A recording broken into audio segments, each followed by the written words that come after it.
batebele bakomoleka na télévision bafingaka Faci bamosusu balobaka du n'importe quoi. Or na régime passé ezalaki attaquer autorité morale luka liyo olingi kokufela soko olingi par noyade soko olingi par assassinat ou bien par empoisonnement. Mais biso tokoyebisa bango lelo ke tala Faci zonga moto parce que lelo koleka na télévision tie makelele ogangi ozonge pana olie fufu olie kwanga.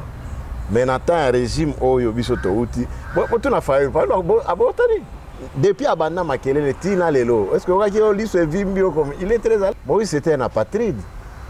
C'est Faci qui a donné le passeport à Moïse. Tu sais pourquoi? On n'a rien contre lui. Nalanda qui porte parole moko ya Église catholique azoloba ke tango ezalaki ba alliance wana FCC cash ba bisaki Faci Beton président de la République à mettre fin na nini wana. Mais malheureusement pour eux, tant à mettre fin, il est allé chercher certains députés et Mende et tant d'autres. Mais qu'on nous dise, n'a évité aux journalistes, tant qu'il y a un député mort à l'Église catholique, vous voyez? Ah, l'Église catholique est un parti politique. Ah voilà, c'est pour vous dire que Faci n'allait pas constituer cette majorité avec des députés venant du ciel, pas des anges. C'était toujours le même député, mais au bas na vision mususu. Il y a aussi la mboka na ndenge mususu. Maintenant, vous avez makambo ya Moïse. Moïse Alongwa Kala, c'est comme quelqu'un qui sort par une porte grandement ouverte. La preuve, Bota la Bachienne Nyoso, Azor la Congrès, sans impact. Ça ne constitue même pas actualité. De toutes les façons, on a le bango Kala. Tolingi te fayola tikala moko lokola basi ba bendani bango na Kabila. Baba ki samatata ponyo, Moïse a s'ajouté, to beta bango bien. Parce que pour la vie, Faci a ça les kana ekala. Prononcer. Est-ce que Faci a résisté? Tango bakosangana bango nyonso Moïse Katumbi Fayulu Matata Podo bango nyonso na basangani Faci a résisté na bato na nyonso siko pesa ba pourcentage ya mutu na mutu sangisa yango esali combien de pourcents ata basangani lelo contre Faci basali combien de pourcents bon. Bref il faut nazongela mutu na moko na lobalika munaye et comme yo makambo ya o ile congolais loi ya ndeko na biso député nani nani Singi non tokotia loi wana na pemeni tokobeta il y a aucun candidat qui va faire face à face na lobaka na bino kala na lobi majorité au tokobeta ka bango yango to benga Faci déboulonneur des systèmes pas du système des systèmes donc y compris le système de Mobutu et celui de Joseph to beti bango alobaka makele là un seul ministre le gouvernement est parti oh Yemei abimbo Yemei bino nyonso bozokende baza pilelo oui, lelo. Ce que balobi mutu lokola bemba longwe na nyon sacré. Tokoninga na pe makambo koninga. Vous comprenez? Parce que c'est quelqu'un. Non, mutu robang se Faci zaka bemba. Non, na lobby ce qui a lobby mais ça va nous affecter quand même. C'est un leader incontestable aussi. Regardez na lobaka eloko ana kala batu ba comprendre te. Na lobaka na bino kala na lobby tango bakozonga na poto na lamuka bemba.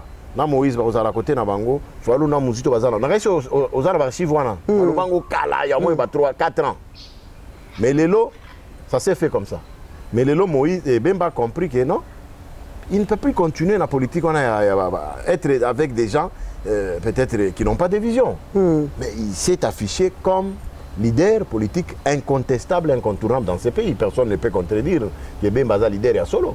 Moïse Katumbi ne nous fait pas peur et ne nous fera pas peur. On sait que c'est un leader, et un leader mineur, un majeur. Vous comprenez, hein? On sait de quoi on parle. Et vous allez voir.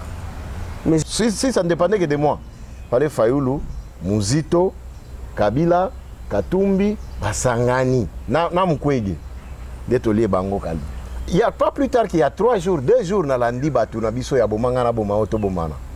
Nde banani wana bomanga to bomanga to mais ba toi Joseph Kabila ah ba ki na régime ya bomanga na bomanga to bomana ba leki na ba télévision na média nyonso oh diplomatie échec oh régime à Félix mais na ce qui lelo na tongo ba komi oh ata Fayulu franchement donc tant que tu mandes que sur ezalaki biso si ko va réussir va lever mesure wana et comme non et kutu na landi na Franck Diongo alors non c'est l'église catholique a marché combien de fois pas plus tard que il y a nananini il y a discours même pas plus tard que hier le président l'a dit les Rwandais sont nos frères c'est nous qui devons les aider il y a qu'on se débarrasser d'un président sanguinaire j'ai suivi les documentaires à Mandela il disait aux gens, ma compagnons au Bakangaki na bango, balobi, si tu fais la politique, n'aie jamais quitté des yeux son adversaire. Un jour, on avait posé la question à Mende. Balobi, mais pour vous, quand papa Étienne ne dit rien, Babi, non, même ils sont comme inquiets. Tobi, c'est papa, qu'est-ce qu'il est en train de mijoter? Donc il faut tout le monde là, qu'est-ce qu'il réfléchit. Et c'est ce que fait Tchatché. Connaissant tous les plans machiavéliques, pour essayer à hanter Kagame, il fallait l'approcher, marcher avec lui, lever tout mensonge, tout prétexte que Kagame avait. Parce que, qu'est-ce qui justifie la présence de Mouchikwabo dans la tête de la francophonie, pendant qu'il n'est même pas francophone? En principe, quand tu es en termes, il y a nombre, il y a la population. Nous sommes le premier pays mondial, il y a francophonie, la France. Mais on va nous prendre une dame, c'était ça le plan de Kagame, Macron, Azolo, pour le faire du chantage. Non, mais c'était du chantage. Aujourd'hui, le président de la République a tchaki kaka diplomatie agissante. Malembe. Mais un jour, ce n'est pas le jour que tu vas bouffer les crapauds que tu sortiras des gales. Na lingala balobaka boye. Eza jour okolia ligolo do tendeo, okobima makwanza. Mais contrairement à bandeko na biso ya bomanga na boma auto bomana. Na lobaka na bino que M23 eza branche armée à famille politique moko. Si vous regardez, on dirait qu'on souhaitait que Kabitumbe continue. Et jusqu'aujourd'hui, ils ont marché où? Ils ont condamné quand? Où? Ils ont condamné. Au moins, il y a ceux qui ont eu le courage. Batuloko là, Francine Mouyumba. Elle a décrié. En politique, on dit qu'il n'y a que des imbéciles qui ne changent pas. Mais Batumsusu, à un moment, au Fandi, il y a un loba qui tala fachi, zonga moto. Batali, témoin en mbalo, makambo sala. Il faut peut-être zonga bato. Mais il y a des gens, des téméraires, comme les Moïse et tant d'autres. À qui Kuna va poser des questions, tu connais les Rwandais, il dit non, moi je ne serai pas un président qui pleure.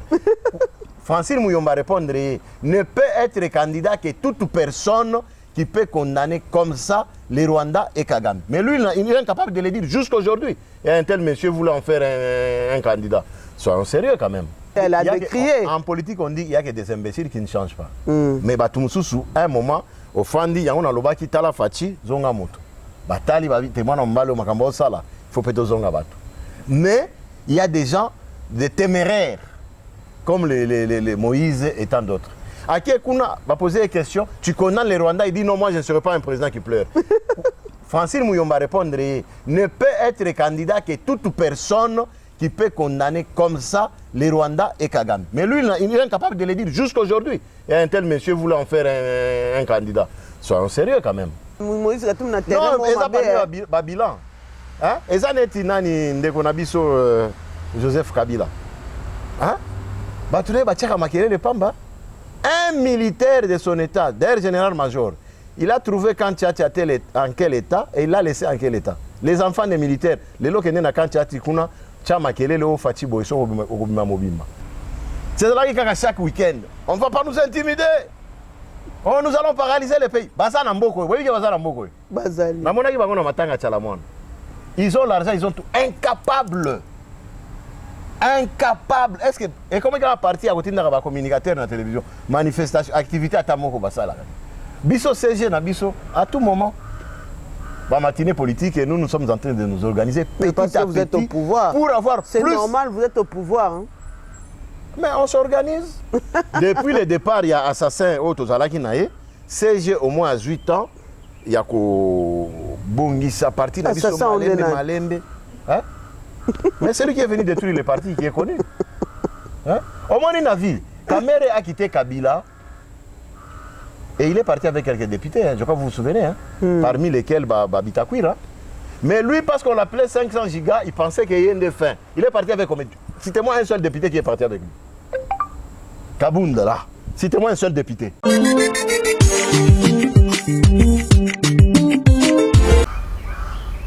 Bandeko balandi pe batali info Congo masolo toza vraiment na sengo belé ya koyebete bozebele bolanda biso siko na minute oyo partout dans le monde entier. Bandeko na biso depuis Montréal, Poupon Digbo depuis Montréal, Vincent de la Foi depuis la Suisse, bana Suisse nyonso bana Switzerland, Myosotis Bambi, depuis la Suisse topesi mbote bongo mikis de bonbons na Suisse topesi pe mbote bande ko biso nyonso vraiment esengo ya trop toyeba ke bozaka ebele bonandaka biso vraiment baona basabona te bande ko nanga bino bosabone na info Congo Masolo te bosabone ebele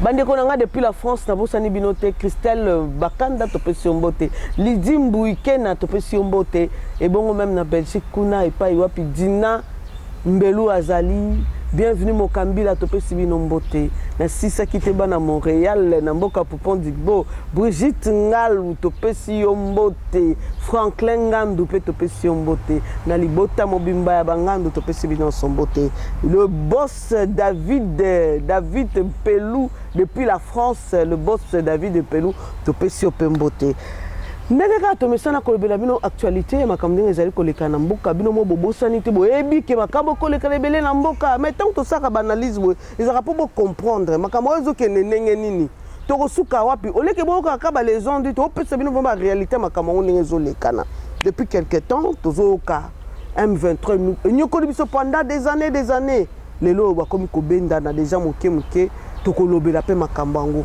to kolobela pe lisusu makambo ndenge ekoleka na mboka makambo koleka na union sacrée sami ndenge nini union sacrée ezali susu na makasi to pe Moïse Katumbi asisi makasi to kolobela ngo pe na ngona ko baluka na pa invité na ko pese mbote bonjour papa Chichi mikolo bele papa Chichi. Ouais, bonjour maman Elise, bonjour Navandeko Ebele, franchement ça va faire au moins presque une année hein. Presque une année papa. C'est ça là qui est émission. Mais du moins, Makamotolobaka, il y a une année, les lots et belé, pour comprendre que Makamotolobaka, les lots et Kokisama. Bref, c'est un peu ça. Tout Zaliwana pour nous ça la nouvelle par rapport à Mboka, évolution, et Touti Wapi, Omi Wapi, et puis tout Kende Wapi. Na Fati Beton. Fati Beton. Les lots Fati Beton, Silma Kassia, Moïse Katumbi, si c'est ma Kassia. Alongo union sacrée. Alors bien repère ce mot d'ordre te na ba ministre na ya alongo kaka. Ya alongo na bato ba kondima kolongwa na union sacrée alongo. C'est ça question. Lelo yo, eza question. Lelo yo union sacrée est commis déstabilisé, Fatia commis déstabilisé, Fatia zisili makasi to ebite zandeni. Merci beaucoup Ndeko.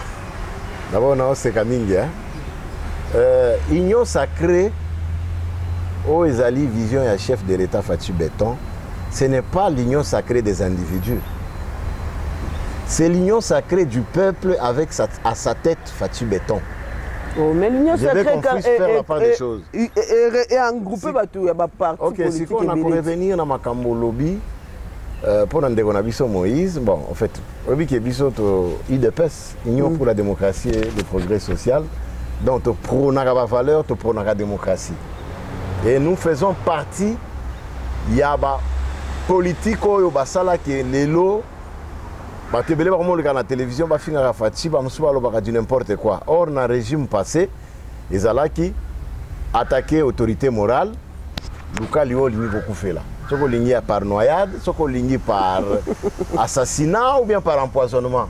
Mais le régime a fait passer le régime passé bon moi bato belé voilà mais biso to koyebisa bango lelo ke tala Fati zonga moto parce que de loko le canal na télévision tie makelele ugangi ozonge pana olie fufu olie kwanga mais na temps régime oyo biso to uti bo tuna faille pas abotani depuis abanda makelele tina lelo est-ce que okaki oli se vimbio comme il est très à l'aise.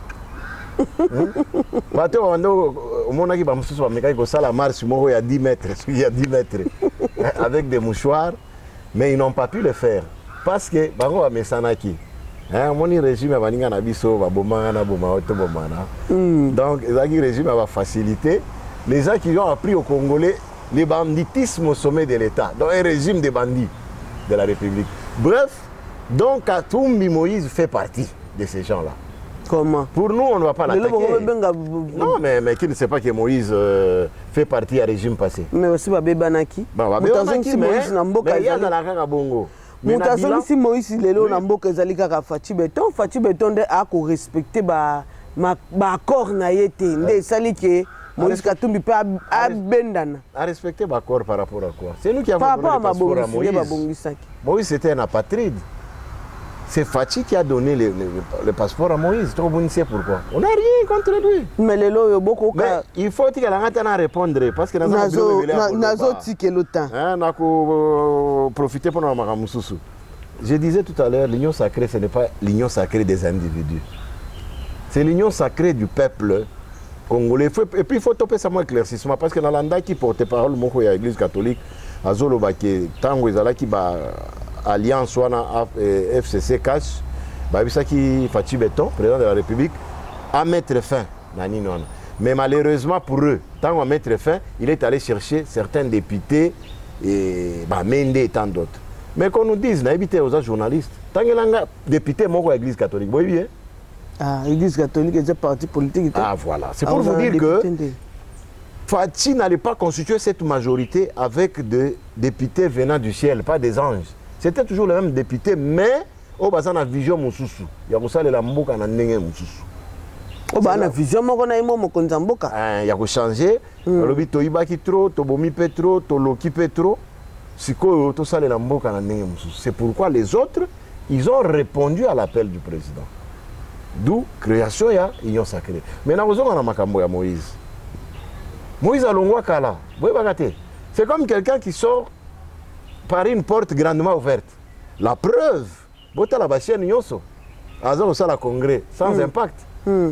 Ça ne constitue même pas actualité. Donc Moïse est parti, mais non, c'est comme un oiseau qui quitte dans son nid. On a des réseaux sociaux, en tout cas, moi j'ai le téléphone avec moi. De toutes les façons, on a le bango kala. Tolingi te fayola tikala ya moko lokola basi ba bendani bango na Kabila. Baba ki samatata ponyo, Moïse a s'ajouté, to beta bango bien. Parce que pour la vie so fatia ça leka na ekala. Mais to ka ki peut déjà que fayola ngo ba ko kuta na kalate na mokonza mboka. Ah donc comment changer ma Fachi. Comment changer? Président Fachi ngana lobaki boye. Biso na bandi d'abord par kotanga le régime qui nous a créé les malheurs dans ce pays. Régime ya Kabila Joseph. Hein? Oh, tu as vu nos voisins. Mais les alliés de nos voisins, ce sont nos voisins. Vous comprenez? Ah, bah ça la lingi, bah oh bah se prononcer. Est-ce que Fachi a résisté? Tango ba kostanga bango nyonso. Moïse Katumbi, Fayulu, Matata Podo, bango nyonso na basangani. Fachi a résisté na bato na nyonso. Siko pesa ba pourcentage ya mutu na mutu sangisa yango esali combien de pourcents? Ata basangani lelo contre Fachi. Basali combien de pourcents? Bon. Bref, il faut nazongela mutu na moko na lobalika munaye. Moïse, il est habitué comme ça. De toutes les façons, ça nous importe peu. Et comme yo makambo yao il est congolais, loi ya ndeko na biso député nani Singi non. Toko tia loi na pemeni toko beta. Il y a aucun candidat qui va faire face à face. Mais déjà toko ka ke Fachi kobanga yangwana balingi babimisa loi tchani pona kozongisa Moïse Katumbi sima na lobaka na bino kala na lobi majorité toko betaka bango yango to benga Fachi déboulonneur des systèmes, pas du système, des systèmes donc y compris le système de Mobutu et celui de Joseph to beti bango alobaka makele là un seul ministre du gouvernement est parti.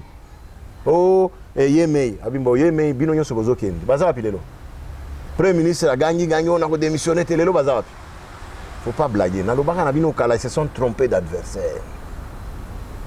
Donc Fachi Alexis qui a moi un politicien kala kala. Non, Ayebi bango très bien. Il sait. Il connaît moko na moko très bien. Pourquoi est-ce que je voulais faire la différence? Oyebi lelo.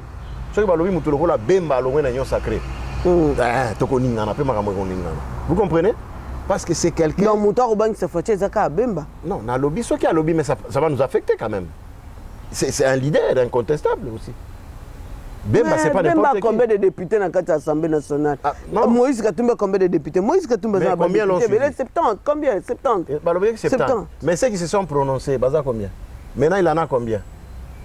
Non, il faut qu'on arrête d'endormir les gens. Donc, c'est que le système continue. Système, il y a déboulonnage. Système wana il y a kolongola mutu oh azaki na parti boye on appelle ça comment? Non, oui, non, ça n'a rien à voir dans makambo ya il y a achat de conscience. Non, ça n'a rien à voir avec ça. C'était dans le système il y a la fois passée. Bilobo continuer comme on va continuité. Continuité camarades des athées, biso na bango lien mon côté. Mais souvent bato ba comme boya dans la vie mutu nyonso ba mona ndenge ya botami akoli na ndenge akomi koko na ndenge akokufa. Vous comprenez? Alors aujourd'hui, tu comprends que ça ba officine politique. Regardez na lobaka eloko na kala bato ba comprendre te. Na lobaka na bino kala na lobitango bakozonga na poto na lamuka Bemba na Moïse bakozala côté na bango Fallou na Muzito bazala na reste aux archives wana na lobango kala ya moins 3-4 ans. Mais lelo ça s'est fait comme ça.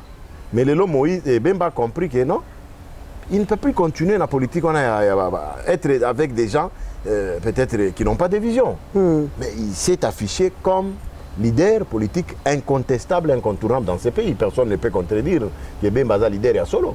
Moïse Katumbi ne nous fait pas peur et ne nous fera pas peur. On sait que c'est un leader, et un leader mineur, un majeur. Vous comprenez, hein? On sait de quoi on parle. Et vous allez voir. Mais j'espère qu'Arozala disqualifié en tant que candidat président. Mais lobango kala na lobi na lingi ba fan na mopiko parce que toboyo parce que on connaît naka mususu wana candidat jusqu'aujourd'hui ba voisin na bazui candidaté à part Joseph Kabila. Alors biso tebisa bango Kabila ata poison un candidat il faut akufa pe ase kwa na komo mususu. Mais que cela ne tienne à appuyer après ça va tout mongo ou quoi et surtout que cette fois-ci loi électorale est très dure. Pose à la candidat, ils attendent un petit short ou un boité. Programme de l'Obandé. C'est là où nous allons limiter. Bref, ces gens-là ne nous font pas peur. Il y a un loba qui n'a lingi koutou. Si ça ne dépendait que de moi. Fallait Fayoulou, Muzito, Kabila, Katumbi, Basangani. Na Mukwege. Détolier Bango Kali. Ce n'est pas. Donc, quand on a un point où il y a levé à sanction. Oui, nous sommes levé à sanction. Union Nations Unies. Nations Unies, Conseil de sécurité. Conseil de sécurité des Nations Unies.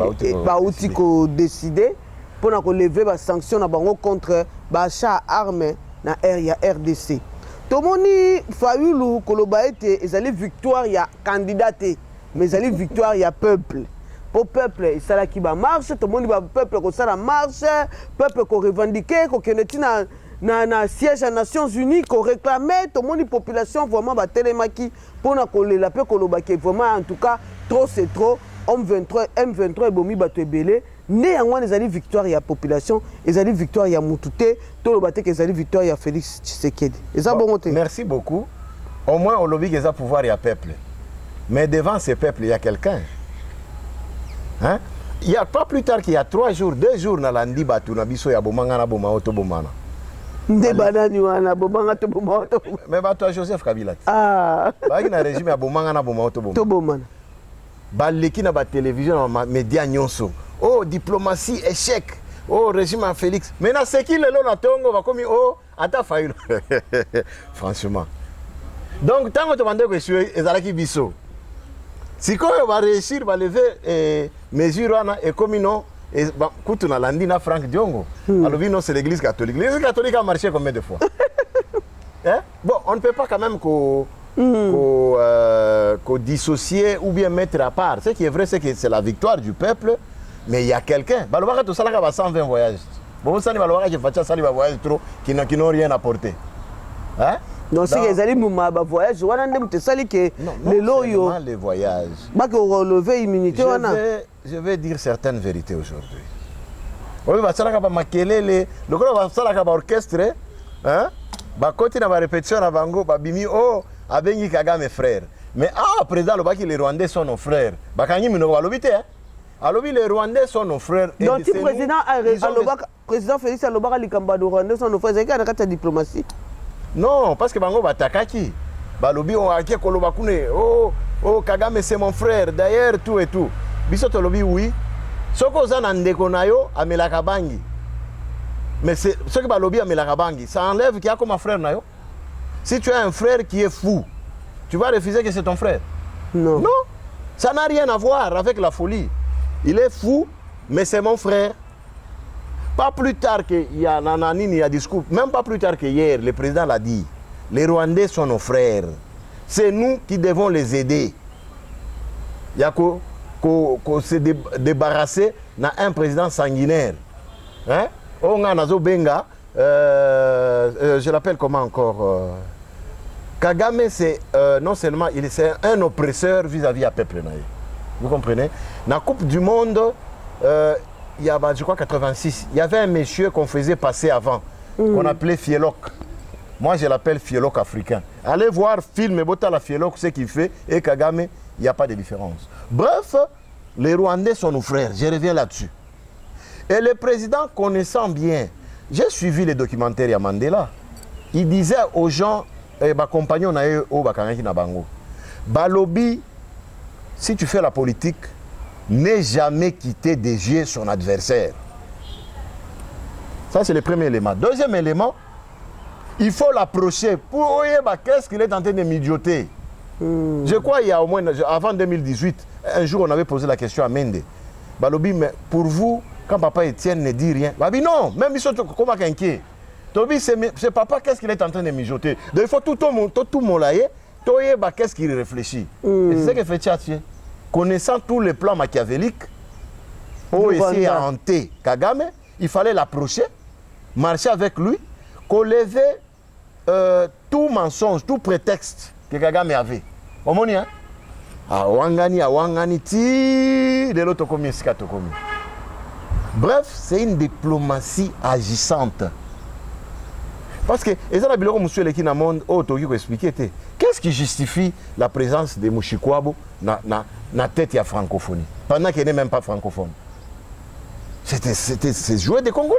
En principe, quand ceux qui en termes, il y a nombre, il y a la population. Nous sommes le premier pays mondial, il y a francophonie, dans la France.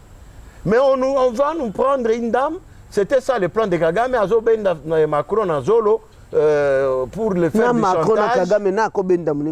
Non, mais c'était du chantage par rapport à massacre et tout ce qui s'était passé. Vous comprenez? Et nous sommes au courant de l'information. Kagame a fait tout ce qu'il a fait. C'est bien beau. Mais au moins, Michael Jackson dit que ça a 10 ans de succès. Mais ça fait 25 ans. M23, nos frères sont agressés. Va changer de disque. On est habitué à ces. Donc, ça se voit au vu de tout le monde que c'était un mensonge cousu avec du fil blanc par Kagame. La preuve, aujourd'hui, le président de la République a tchaki kaka diplomatie agissante. Malembe. Mais un jour, ce n'est pas le jour que tu vas bouffer les crapauds que tu sortiras des gales. Vous comprenez? Kagame était habitué, mais petit à petit, politique a fait malembe, bandé ko joie forme, ti lelo. Nous, on ne se vante pas. On dit que la démarche, même les gouvernements. Maman Ève, ils ont fait ce qu'il fallait faire. Jean-Luc Boussa, ils ont fait ce qu'ils ont fait. Lutundura et tant d'autres partis.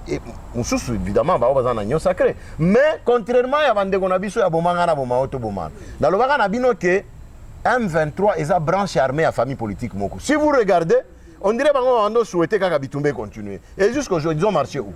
Ils ont condamné quand? Où? Ils ont condamné. Au moins, il y a ceux qui ont eu le courage. Batuloko, Francine Mouyumba, et tant d'autres. D'ailleurs, qui se sont même attaqués à Moïse, quand Moïse s'est déclaré candidat.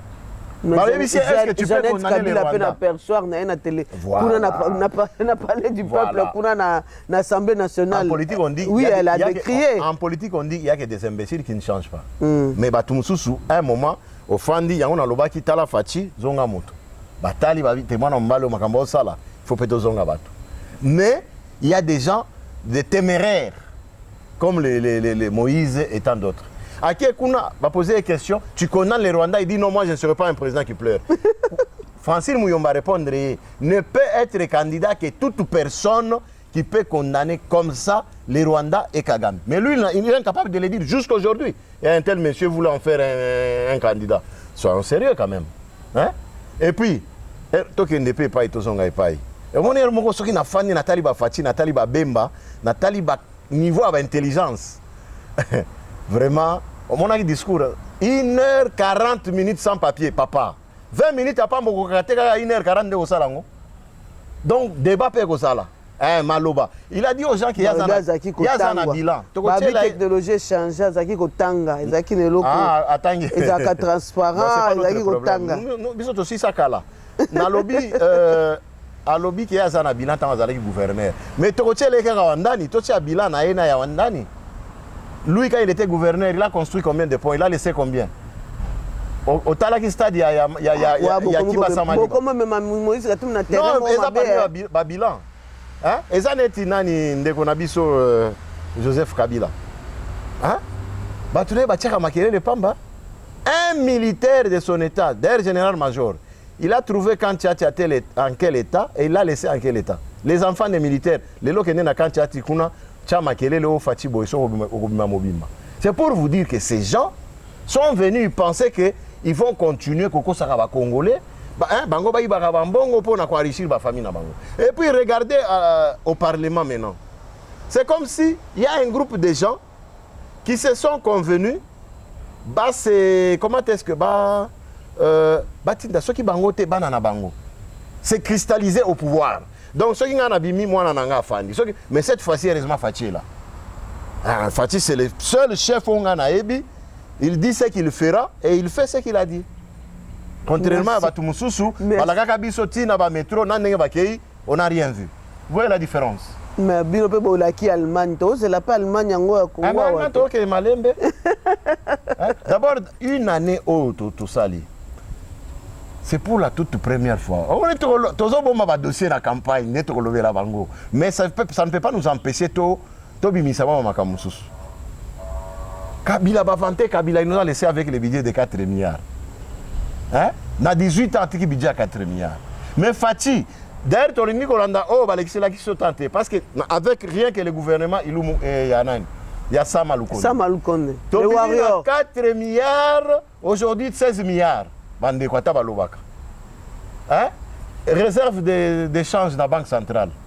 De 900 millions à 4 milliards. C'est quoi l'année prochaine?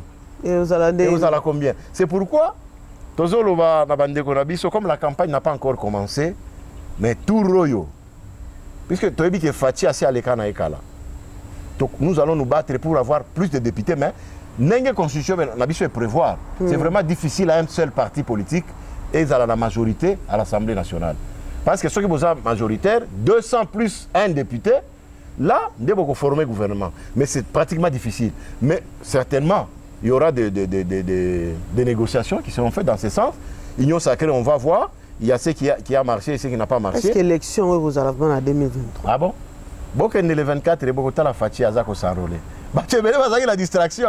Si tu vas en Abisso, à Messanara, après 2023, vous verrez les gens. On va piéton. C'est là que chaque week-end, on ne va pas nous intimider. Oh, nous allons paralyser le pays. Ils ont l'argent, ils ont tout. Incapables. Incapables. Est-ce que. Et comment il y a parti à côté de communicateur dans la télévision? Manifestation, activité à Tamoko Basala. Bisso CG, Bisso, à tout moment. La matinée politique et nous sommes en train de nous organiser petit parce que vous êtes au pouvoir. Pour avoir c'est plus... normal, vous êtes au pouvoir. Hein? Mais on s'organise. Personne n'est vous êtes dans les affaires. Non, pas que les affaires. Depuis le départ, il y a assassin Otozalaki Nae. CG au moins à 8 ans. Il y a Bongissa parti dans le Malembe. Hein? Mais c'est lui qui est venu détruire les partis, qui est connu. Hein? Au moins, il a vu. Kamere a quitté Kabila. Et il est parti avec quelques députés, je crois que vous vous souvenez, hein, parmi lesquels Bitakwira. Mais lui, parce qu'on l'appelait 500 gigas, il pensait qu'il y a une fin. Il est parti avec combien? Citez-moi un seul député qui est parti avec lui. Kabounda, là. Citez-moi un seul député. Il ne faut pas se tromper. Hein. Bon, je ne suis pas là pour parler à Bato, Bassi Baleka. Bon, bref, nous, on se prépare, l'idée de personne se prépare pour avoir, à tous les niveaux, chef de rue, chef du quartier, conseillers communaux, bourgmestres, députés nationaux, députés provinciaux. Parce que c'est chef du quartier. Mais oui, parce que c'est les élections générales. Merci. En tout cas, nous voulons voir ça te bake makambo yo changer parce que balobi président Faci ba promesse eleki tina mbandaka promesse jusqu'à promesse congrès ya ba gouverneur a prometaki lelo va lever sanction balo parce que promesse se réaliser ne fils que ça tozongi siko na sima muke Moïse ye moko Moïse il fait partie ya bila ya Faci. Il a eu son passeport, il est au Congo, il fait le bruit. Franck Diongola peut parler en regardant sa femme et ses enfants dans les yeux, comme ça, lobby. Mais il y a des gens qui sont vraiment... Franck Diongola, il m'a étonné, ce vieux. Tout sauf ça. J'ai déjà vu des gens, mais sauf ça, lui, le vieux là. Il m'a vraiment écœuré. Oh, le régime a fait ça bien qu'il y a Kabila. Kabila, Joseph Akeye a tiré contre la prison à Makila. Il t'a oublié en prison. Alors, il faut si ma Kabila bien qu'il y a Faci. Alors, il a fait. Ah bon? Donc, Moutou, oh, il y a Betty, a tué na kasho, abo sane kutu na kasho. Na oh, il y a kolongolo na kasho, lobité ouais, longola qui on a. Ah, système à bajida, to comprendre. On a compris. On a compris. Papa Titi, to comme bongo na suka, to moni lelo yo ba koloba ke déjà ba rebelle M23, ba komi kobenda na pe kozonga na ligne na bango na sima, to ebité. Tolobaka merci na Faci. Parce que tu vois que j'étais éloge na Faci. Balobaki c'était un échec. Le pays est quitté nassé. Mais heureusement l'équipe est dans l'émission te Batami, petit Bampoukou ya Mike. Là où il y a les grands lions à Télémi. Faci béton. Bon.